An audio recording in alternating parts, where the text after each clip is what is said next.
tugiye kureba uburyo wafungura TikTok iguhembera ku mavideo imwe abantu bamwe bakunze kwita ngo ni international TikTok.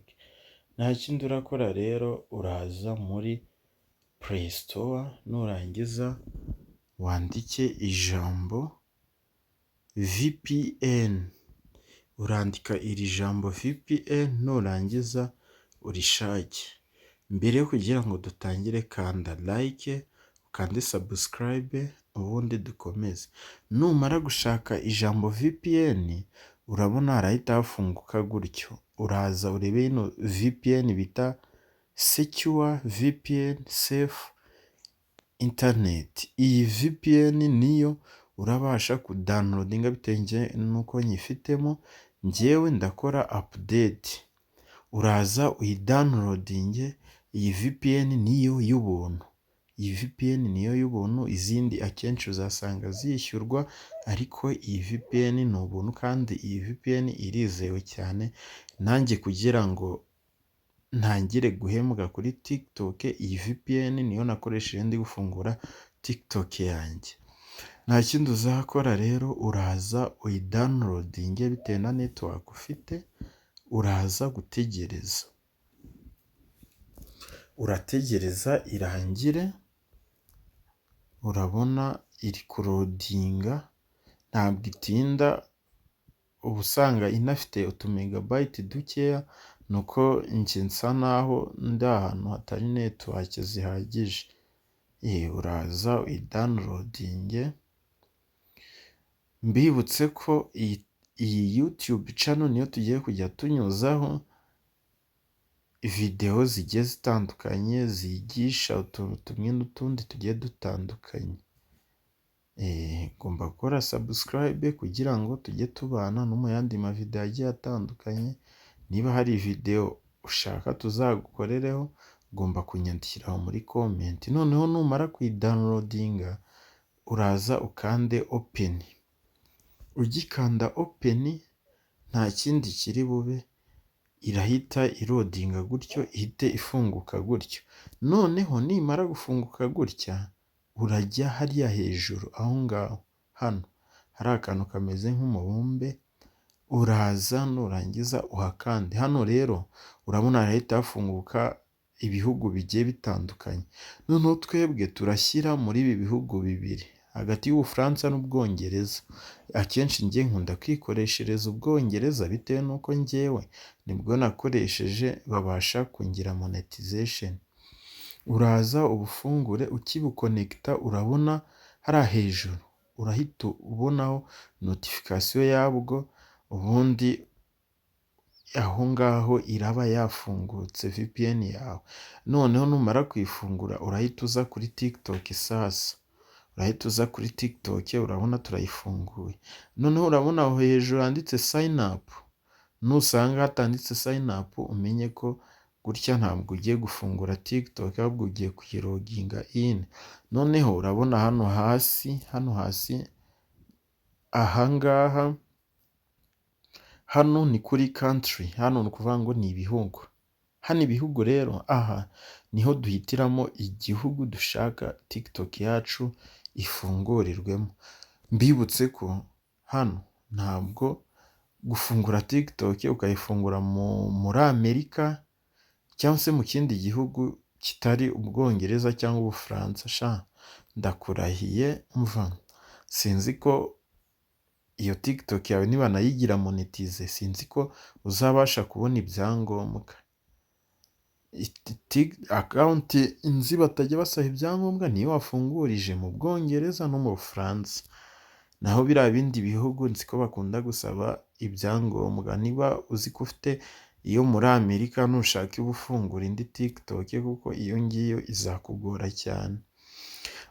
Noneho uraza uhitemo Ubwongereza, urabona ko twe tubuhisemo, cyangwa se Ubufaransa. Uraza ubuhitemo, numara kubuhitamo, ubundi urahita ubona aho ngaho ko igihugu cyahindutse, cyari Rwanda, urabona ko hagiyeho Ubwongereza. Noneho nihamara kujyaho Ubwongereza, turahita tuza hano kuri email, haranditse continue with email. hano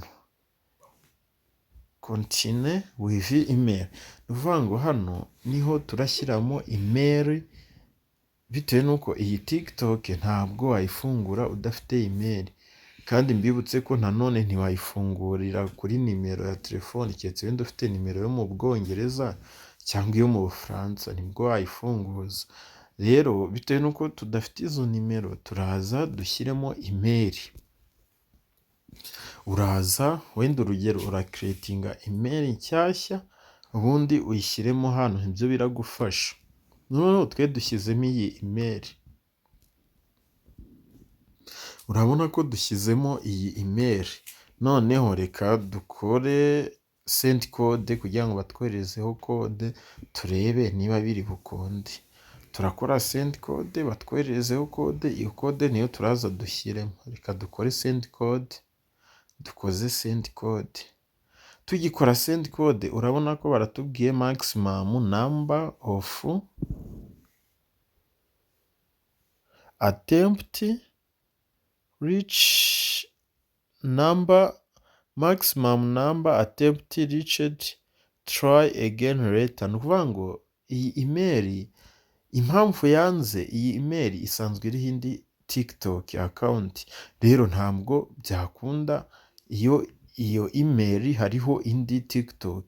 Niyo mpamvu mbabwira ngo biba bisaba gufungura email nshyashya uzi neza ko utigeze ukoresha kuri hano kuri TikTok.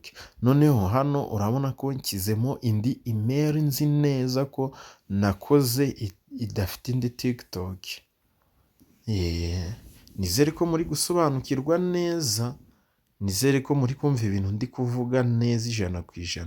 Uraza ushyiremo indi email wafunguje nshyashya, nurangiza ukande send code. Hano ugikanda send code barahita bakoherereza code kuri ya email dushyizemo nshyashya. Nizere ko muri gusobanukirwa neza cyane. Nkwibutse kanda subscribe, ukande like, unyandikiraho muri comment icyo nzagukoreraho ubutaha. Urabona ko bahise batwemerera. Noneho bakitwemerera gutya, turahita tuza hano baratubwira ngo create password. Hano ni ukuvuga ngo turakreatinga strong password. Strong password sinzi niba muri gusobanukirwa icyo ari cyo. Password ikomeye, password irimo imibare, amagambo na twa tuntu tw'utuarubase. Noneho nitumara gushyiramo iyo password, urabona hano barahita batubwira ngo dukore kano ka exam. Kano ka exam abantu benshi bakunda kukananirwa, kandi mu by'ukuri karoroshye. Urafata igikumwe cyawe ukande kuri ako kantu kano, uraza ugakandeho cyane, noneho use n'ujyana igikumwe hakurya, noneho uri gucungana n'aka kantu k'agatara karimo hariya kugira ngo ukaringanize na kariya kandi ko hasi. Uraza ukaringanize neza, urakaringaniza neza, ubundi ugashyiremo.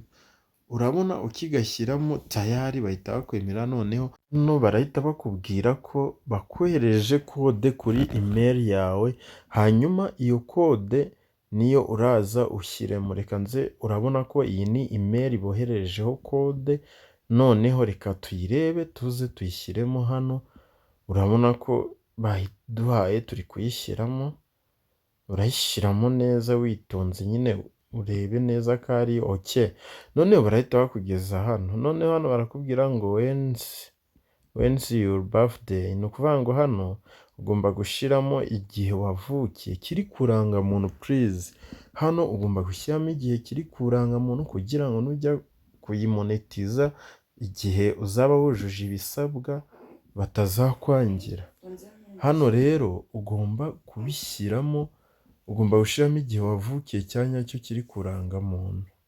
Hano hari abantu bapfa kuzuza bagapfa kugenda. Hano ugomba gushyiramo igihe kiri kuranga muntu, kandi mbibutse ko umuntu uri munsi y'imyaka 18 ntabwo bamuhemba, ntabwo aba yemerewe guhembwa, nta nubwo aba yemerewe live. Numara kubishyiramo noneho uzemeza, numara kwemeza ati bazakubwira ngo ushyiremo password baguhaye kuri email, nanone uze wongere uyishyiremo. Numara kuyishyiramo hano uzategerezamo gatoya cyane, ugitegezamo gatoya cyane, noneho hano barakubwira create nickname, ni ukuvuga ngo hano tugiye gushyiramo izina rya TikTok yacu, izina rya TikTok nyine dushaka kwita TikTok yacu.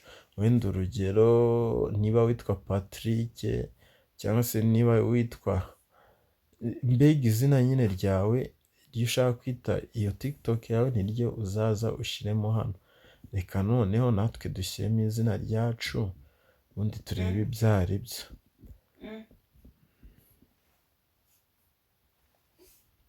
Urashyiramo izina, ukimara kurishyiramo urarishyiramo neza, numara kurishyiramo noneho uhite ukora next, urahita ukora next cyangwa confirm. Ni ukuvuga ngo hano nukora confirm, ni ukuvuga ngo icyo gihe uraba tayari, uraba wabaye umunyamuryango wa TikTok.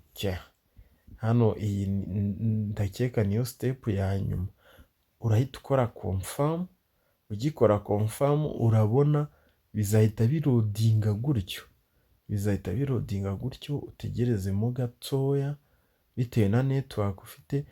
Nta kindi rero kizakwakira, video ya mbere uzabona niyo mwa biriya bihugu, igihugu wafungurijemo iri account. Urabona ko iyi video ya mbere tubonye ni United Kingdom, cyangwa se nutabona na United Kingdom uzabona izindi video z'abazungu zigiye zitandukanye, bitewe nuko ntabwo bahita baguha video zo muri Afurika. Biba bisaba nyine kugira ngo baguhe video zo muri Afurika, biba bisaba nyine ukore nyine nawe uri kuvuga urwo rurimi rw'aho ngaho nyine ushaka ko baguha izo video. Urabona TikTok yacu yarangiye, noneho reka tubirebe neza niba yarangiye koko. Urabona ikintu cya mbere kizakubwira ko ariyo hanze, uzabona iyi balance hano. Ugikanda akabura bukoni butatu uzahita ubona iyi balance. Noneho reka tuze muri setting tubikonfirime neza, tumenye koko niba ariyo mwa biriya bihugu twakoze. Turahita tuza hano kuri account. Tukimara gukanda kuri account turahita tuza hano kuri account information, hari ahambere habanza hano niho turaza dukande. Urabona tukihakanda, urabona account region, urabona igihugu cyacu ni United Kingdom. Urabona TikTok yacu kabisa turayisoje, imeze neza cyane. Noneho reka tuze hariya kwa turiya turongo dutatu, tuze hano kuri TikTok studio. Noneho turebe ese create a reward program turayifite, ya yindi babariraho amafaranga. Urabona ko work with Astrist, urabona ko create a reward program, urabona nayo turayifite. Iyi ngiyi nukora TikTok ugasanga ntayo ufite, uzamenye ko iyo TikTok niyo muri Afurika, ntizigera iguhemba. Urabona ko dukoze TikTok mu buryo bwiza cyane kandi bwizewe. Ubundi buryo rero abantu bazaza bakubwira hasinzi kabisa, ubwo nibwo buryo nzi bwizewe wakoramo TikTok, ubundi bakazayigira monetize. Kanda subscribe, ukande comment, ukande like, ubundi tujye tubana.